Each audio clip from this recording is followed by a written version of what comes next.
In the countryside around Rome, the fields are brimming with produce. Agriculture helps sustain Italy throughout the pandemic, with the sector continuing to operate almost as normal. And now ecological farming's at the heart of Italy's COVID recovery plan. The government's keen to capitalise on what the country does well. Our products are better than ones from other countries.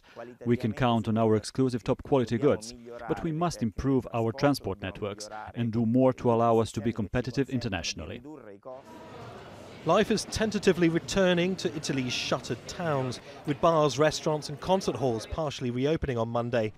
But the new National Unity government says Italy needs not just to reopen, but to radically restructure to escape the worst recession since the Second World War.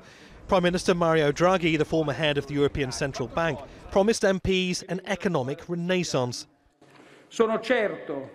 I'm sure that honesty, intelligence and hope for the future will prevail over corruption, stupidity and vested interests.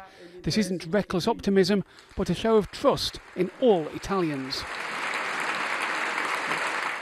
If the plans are approved by MPs at home, they'll go to the European Commission in Brussels. Italy's been promised $230 billion in EU grants and loans, the largest chunk of the entire bloc's $900 billion recovery fund. But the Commission wants to see proof of massive investment in new infrastructure and green energy projects.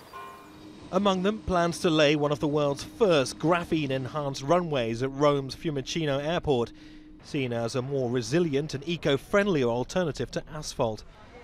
Billions will also be spent on education and healthcare in some of the poorest parts of the country.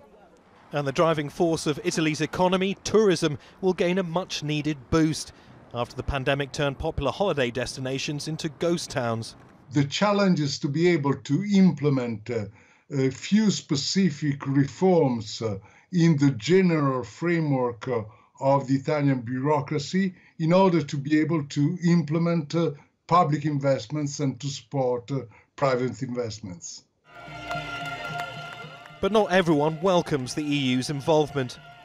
Workers from the country's cash-strapped airline Alitalia want the government to abandon talks with Brussels over a planned overhaul for the airline that workers say favours foreign carriers.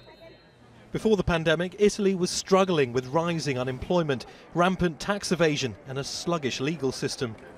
The government insists Italy can only reform with EU support, turning the crisis into an opportunity to build back better.